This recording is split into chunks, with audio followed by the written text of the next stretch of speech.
사도행전 2장 1절에서 4절 말씀입니다. 사도행전 2장 1절에서 4절 말씀 제가 봉독해 드리겠습니다.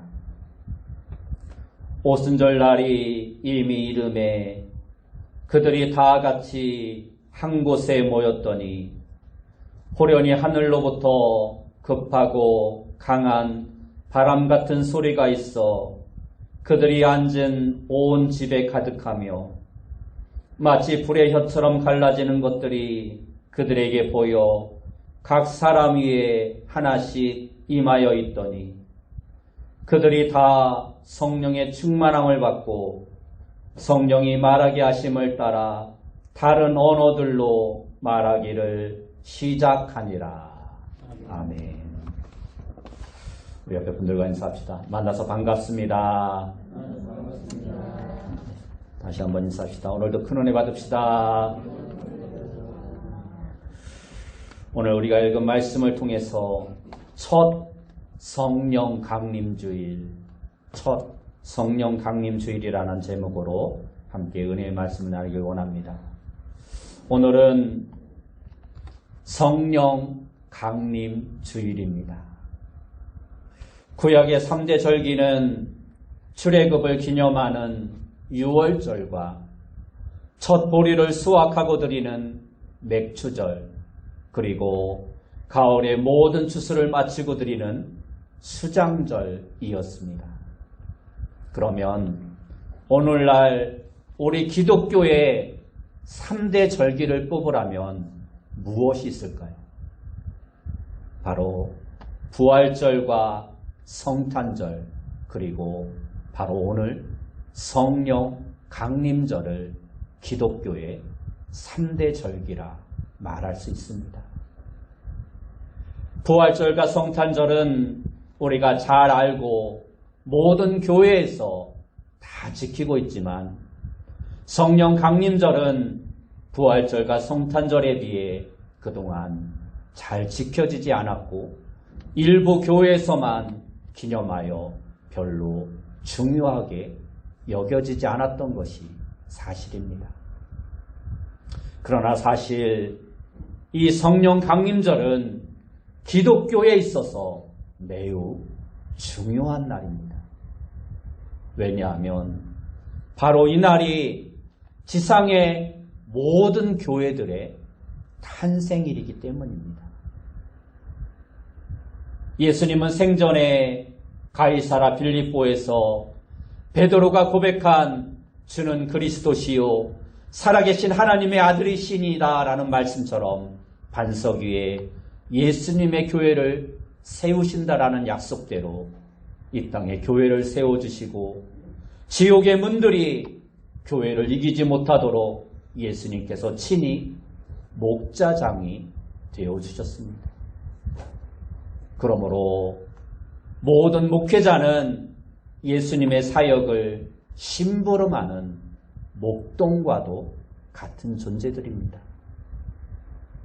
예수님께서는 오늘도 이 지상의 모든 교회를 목회하시고 하나님의 왕국의 일을 하시며 우리 성도는 그 사역에 동참하는 동역자일 뿐입니다. 그래서 교회의 머리도 주님이시고 교회의 몸도 주님이십니다. 그렇게 예수님은 교회의 털을 받쳐주는 모퉁이 돌이 되어주셨습니다.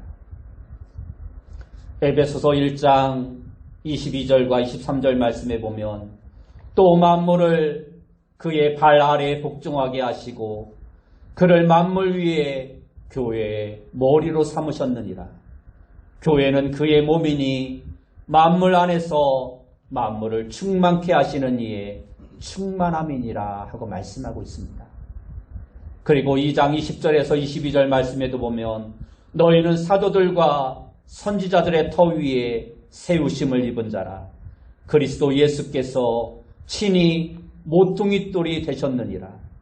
그의 안에서 건물마다 서로 연결하여 주 안에서 성전이 되어가고 너희도 성령 안에서 하나님이 거하실 처소가 되기 위하여 예수 안에서 함께 지어져 가느니라 하고 말씀하고 있습니다. 그래서 바로 오늘을 세계에 흩어진 모든 교회들이 첫 지상교회인 예루살렘 교회의 창립일로 지키고 있는 것입니다. 우리 교회를 비롯한 지상의 모든 교회는 사도행전 2장에 나오는 첫 교회, 바로 예루살렘 교회의 지교회라 할 수 있습니다. 지교회가 시작된 날을 설립일이라고 합니다. 창립이란 말은 무에서 유를 만드는 하나님만이 하실 수 있는 일이기에 성령 강림으로 말미암은 최초의 예루살렘 교회만이 창립된 교회라 말할 수 있습니다. 그 이후에 지상의 모든 교회는 창립이 아닌 설립이라는 말을 사용해야 옳은 말입니다. 그래서 우리는 창립이 아닌 교회 설립 몇 주년이라고 말하는 것이 바른 표현인 것입니다. 누가복음 24장 49절의 말씀에 보면 볼지어다 내가 내 아버지께서 약속하신 것을 너희에게 보내리니 너희는 위로부터 능력으로 입혀질 때까지 이 성에 머물라 하시니라 하고 말씀하고 있습니다. 예수님의 이 약속대로 하나님 아버지께서는 보혜사이신 성령님을 예루살렘 마가의 다락방에 모여있는 120명의 성도들에게 보내주심으로 예루살렘 교회가 비로소 시작되었습니다. 감람산에서 예수님의 승천하심을 지켜본 500여 명의 성도 가운데 120여 명만이 끝까지 남아서 한마음으로 기도하며 예수님께서 약속하신 성령을 기다렸습니다. 하나님께서는 이처럼 성도가 한마음이 되어 기도할 때 그들이 드리는 그 예배를 기쁘게 받아주시고 그들에게 좋은 선물을 허락해 주십니다. 예수님께서는 부활하신 후 40일 동안 지상에 계시면서 여러 성도들에게 보이신 후 수많은 사람들이 보는 앞에서 하늘로 올라가셨습니다. 예수님께서 승천하신 후 열흘 후가 구약의 절기인 오순절이었습니다. 이날은 모세가 호렙산에 올라가 하나님의 말씀을 받기 시작한 날과도 같습니다. 바로 이 오순절 날에 성령님께서 마가의 다락방에 강림하셔서 예수님의 말씀을 가르쳐 주시고 예수님이 하신 일들을 생각나게 하셨던 것입니다. 예수님은 인류를 구원하시기 위해 이 땅에 오셨는데 성령님은 왜 이 땅에 오셨을까요? 예수님께서 성령님에 대하여 제자들에게 말씀하시면서 내가 너희와 함께 있는 것보다 내가 가고 성령님께서 너희에게 오는 것이 너희에게 더 유익하다라고 말씀하셨습니다. 그 정도로 성령님의 오심은 하나님의 자녀들인 우리들에게 절대적으로 중요하고 절대적으로 필요하고 절대적으로 유익하다라고 예수님은 알려주셨습니다. 요한복음 16장 7절 말씀에 보면 그러하나 내가 너희에게 실상을 말하노니 내가 떠나가는 것이 너희에게 유익이라. 내가 떠나가지 아니하면 보혜사가 너희에게로 오지 아니할 것이요 가면 내가 그를 너희에게 보내리니 하고 말씀하고 있습니다. 그리고 드디어 예수님께서 약속하신 그 성령님이 오신 것입니다. 예수님의 오심을 구약에서 예언하고 있듯이 성령님의 오심도 구약에 이미 예언되어 있었습니다. 성령님의 오심은 예언의 성취였던 것입니다. 오순절 아침에 성령님께서 하늘로부터 급하고 강한 바람 같은 소리와 불의 혀같이 갈라지는 것으로 성도들에게 임하시니 그들이 능력을 받고 각기 다른 언어로 말하기를 시작했습니다.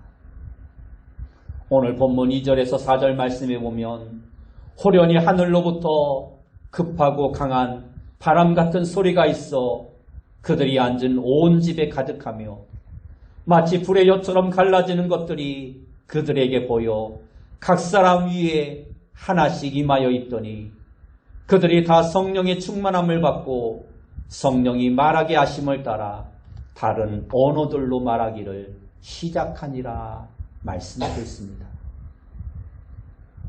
그때 구약의 절기를 지키기 위해서 흩어진 유대의 많은 사람들이 예루살렘에 와서 예배를 드리고 있었습니다.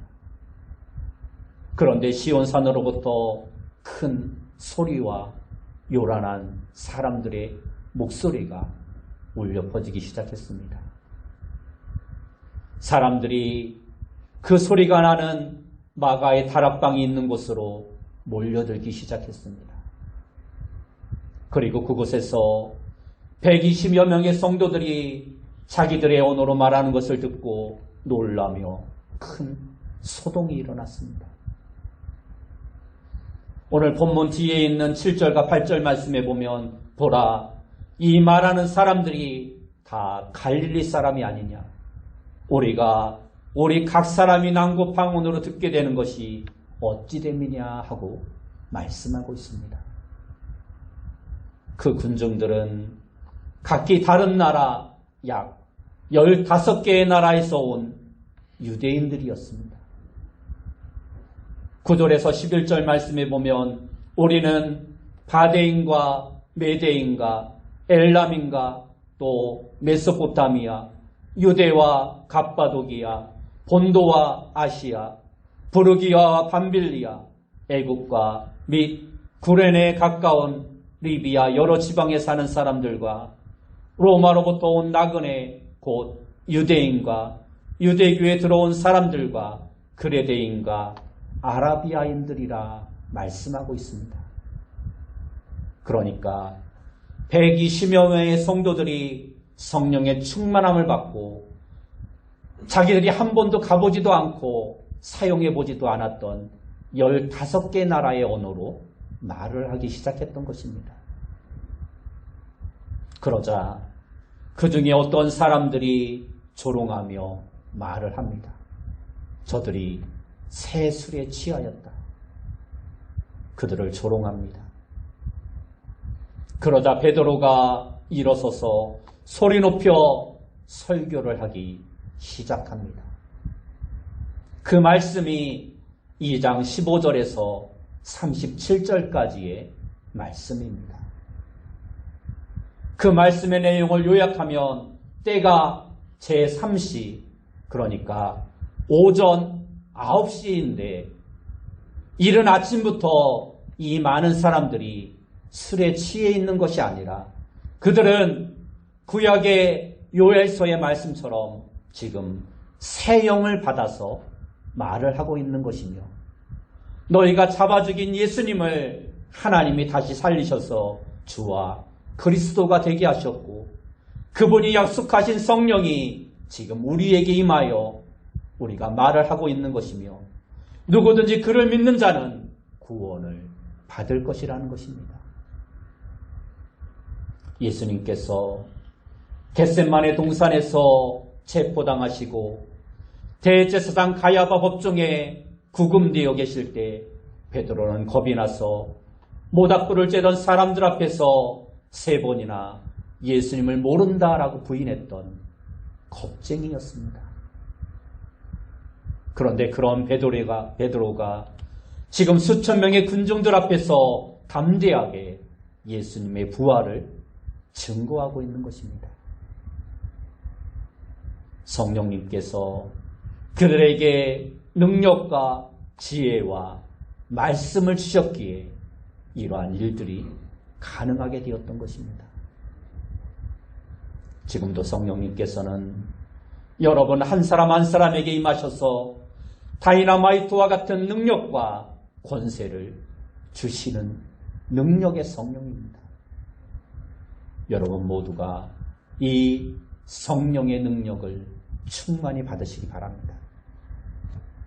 베드로의 이 오순절 설교는 오늘날에도 복음적인 설교의 좋은 모델이 됩니다. 훗날 사도 바울이 1차 전도 여행을 할 때 들린 비시디아 안디옥에서 행한 사도행전 13장의 설교와 함께 이 두 설교의 내용은 우리가 복음을 증거하는 데 있어서 반드시 기억해야 할 아주 중요한 내용을 담고 있습니다. 베드로의 성령 충만한 설교를 듣고 그곳에 모인 경건한 유대인들의 반응이 매우 뜨거웠습니다. 37절 말씀에 보면 그들이 이 말을 듣고 마음에 찔려 베드로와 다른 사도들에게 물어 이르되 형제들아 우리가 어찌할꼬 하거늘 말을 하며 회개했다라고 말씀하고 있습니다. 그러자 베드로는 38절과 39절에서 너희가 회개하여 각각 예수 그리스도의 이름으로 세례를 받고 죄 사함을 받으라. 그리하면 성령을 선물로 받으리니 이 약속은 너희와 너희 자녀와 모든 먼데 사람 곧 주 우리 하나님이 얼마든지 부르시는 자들에게 하신 것이라 하고 40절 말씀에도 또 여러 말로 확증하며 권하여 이르되 너희가 이 패역한 세대에서 구원을 받으라 말을 합니다. 그랬더니 어떠한 역사가 일어납니까? 41절을 보면 그 말을 받은 사람들은 세례를 받음에 이날의 신도의 수가 3,000이나 더하더라 하고 말씀하고 있습니다. 누가 구원을 받았습니까? 말씀을 듣고 마음에 찔리는 자들이었습니다. 그런데 사도행전의 내용을 보면 말씀에 대한 두 가지 상반된 반응이 나타납니다. 오늘 이 장에서는 베드로의 설교를 듣고 마음에 찔린 사람들이 양심의 가책을 느껴 구원을 갈망하였습니다. 그런데 그 뒤에 7장을 보면 베드로의 설교와 거의 비슷한 내용의 스데반의 설교가 나옵니다. 그런데 이 스데반의 설교를 듣고 마음에 찔린 자들은 오히려 그를 죽이고 말았습니다. 7장 54절을 보면 그들이 이 말을 듣고 마음에 찔려 그를 향하여 이를 갈거늘 이라고 말씀하고 있습니다.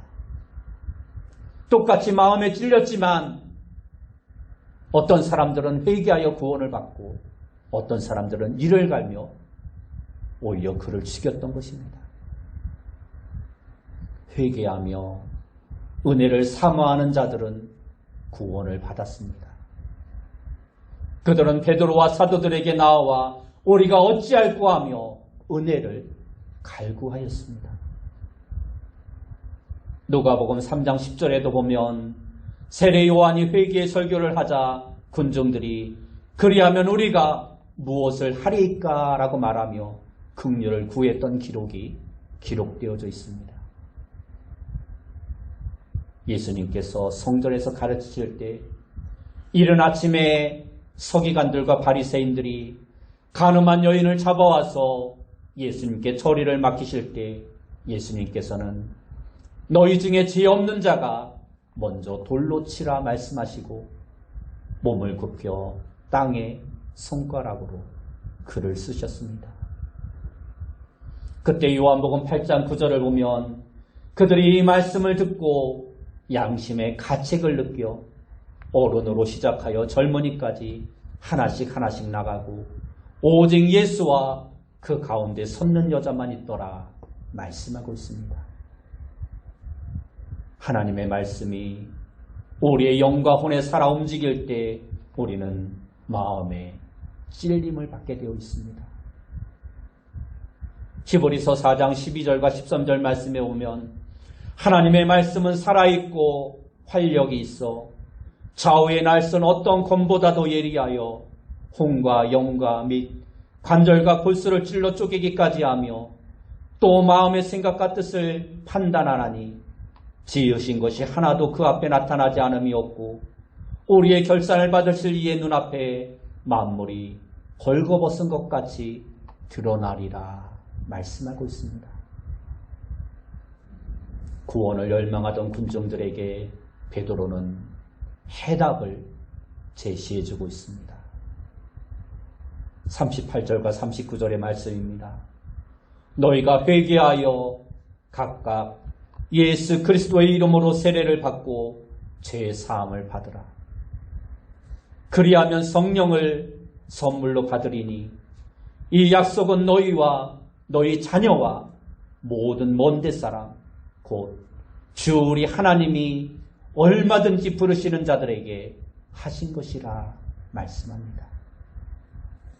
이 순서와 과정은 베드로 자신이 직접 체험한 것으로 베드로는 지난 열흘간 전혀 회개, 기도에 힘썼더니 예수님께서 그의 죄를 용서해 주시고 주님과 하나 되는 성령님이 임하더니 오늘 성령의 충만함을 담대하게 간증하고 있는 것입니다.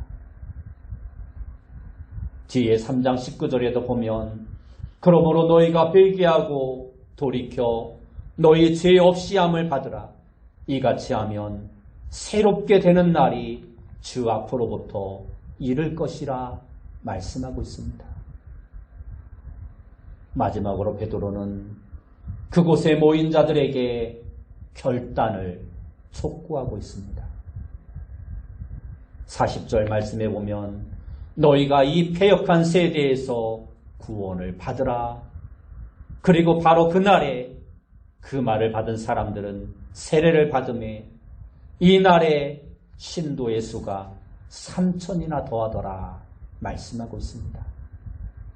이것이 바로 첫 성령 강림 주일에 있었던 사건이었습니다. 그렇다면 성령님의 오심이 왜 우리에게 그렇게도 중요합니까? 우리 성도들의 삶에는 항상 두 가지의 영역이 있다는 사실을 잊지 말아야 합니다. 한 가지는 구원입니다. 우리가 구원받은 것은 우리의 삶에서 가장 큰 이슈요, 가장 큰 축복입니다. 이것이 없다면 우리에게 성도라는 말이 존재할 수도 없고 우리에게 영생과 구원이라는 것이 존재할 수도 없고 우리에게 하나님의 자녀라는 말이 존재할 수도 없는 것입니다. 이 모든 것이 성령님을 통해서 우리가 예수님을 알게 되고 예수님을 믿게 되고 하나님의 자녀가 됨으로써 우리에게 주어진 것입니다. 이 모든 일을 하신 것이 바로 성령님의 역사였던 것입니다. 또 한 가지 영역이 있습니다. 바로 구원 그 이유입니다. 예수님을 믿는 하나님의 자녀에게는 구원 못지않게 중요한 것이 있습니다. 그것은 바로 구원받은 이후의 삶입니다. 구원받고 난 뒤의 삶이라는 것입니다.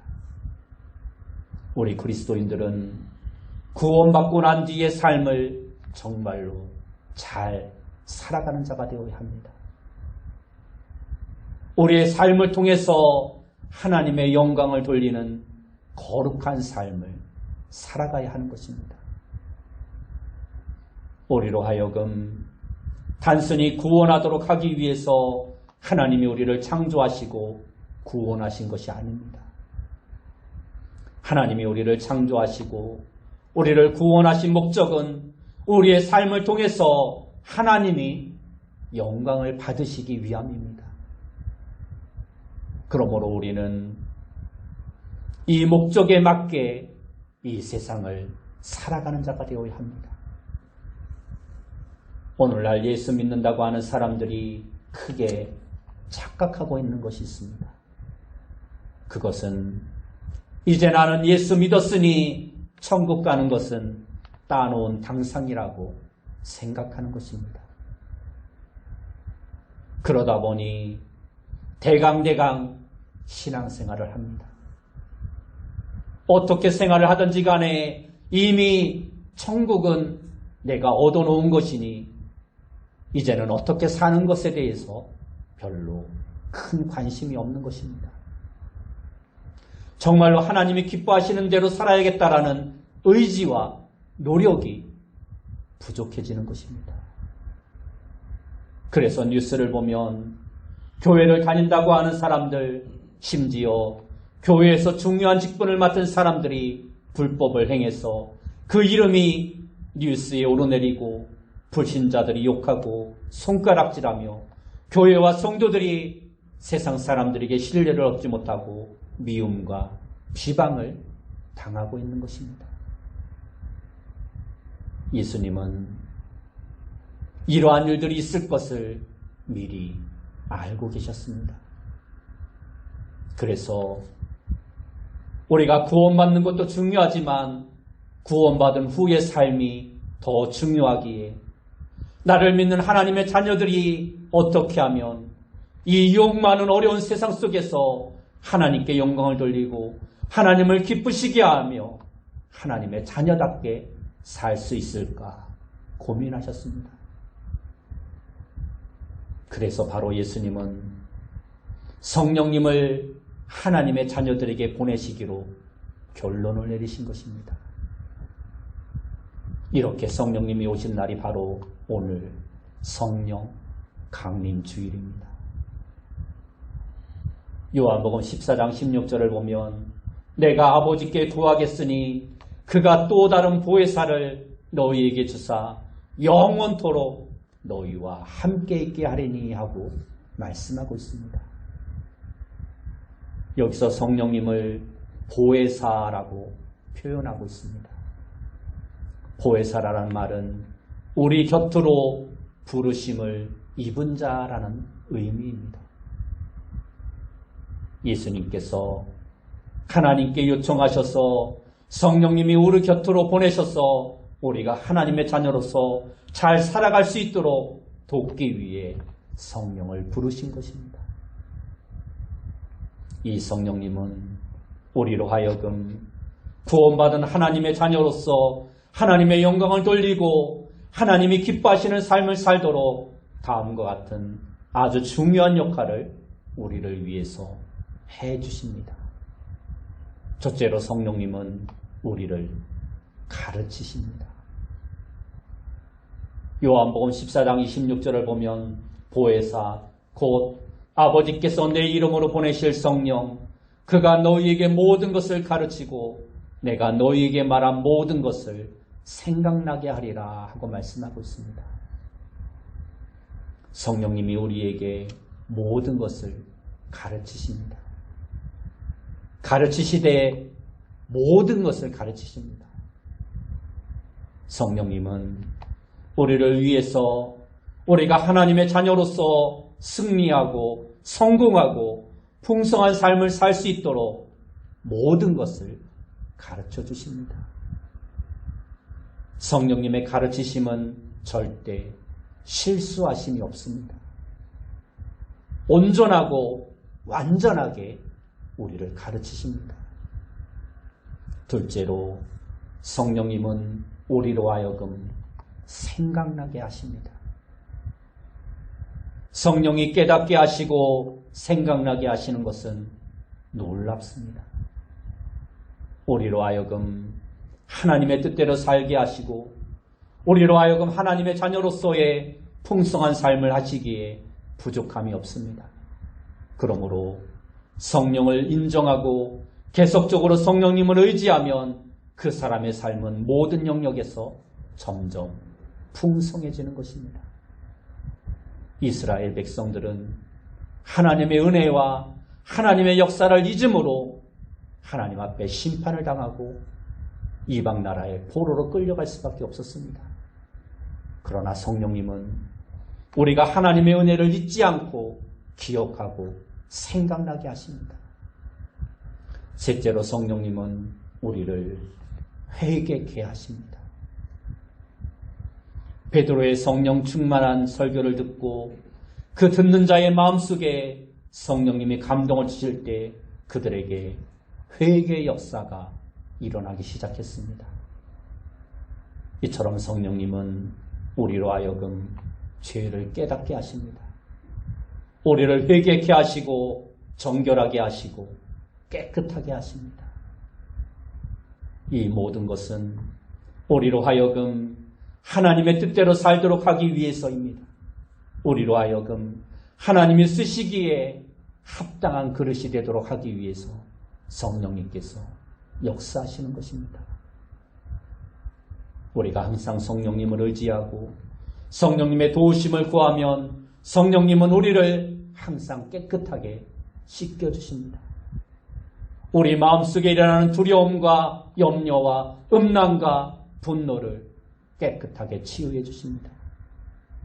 더러운 것들을 보는 우리의 눈을 맑게 씻으시고 더러운 말과 분노의 말과 비판의 정죄의 말과 불평과 원망의 말을 하는 우리의 혀와 입을 깨끗하게 씻겨주십니다. 성령님이 우리를 씻기시면, 우리를 회개시키시면 우리의 마음속에 기쁨이 넘치고 평강이 넘쳐나게 되는 것입니다. 그래서 우리가 또다시 새로워지는 것입니다. 새로운 피조물이 되어 능력을 입고 하나님이 우리에게 맡기신 일들을 힘있게 잘 감당할 수 있게 되는 것입니다. 여러분, 오늘 우리도 회개하고 죄 사함을 얻고 예수 그리스도와 하나 되는 성령의 충만함을 받아야 합니다.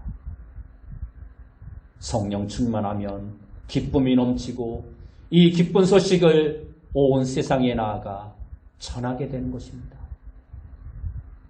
성령 충만한 생활은 소극적인 삶에서 적극적인 삶으로, 부정적인 태도에서 긍정적인 자세로, 어두움으로부터 빛의 삶으로 나아가게 되고, 불신에서 믿음으로, 무관심에서 사랑으로, 분쟁에서 평화로, 분열에서 일치로 변화된 삶을 살게 하는 것입니다.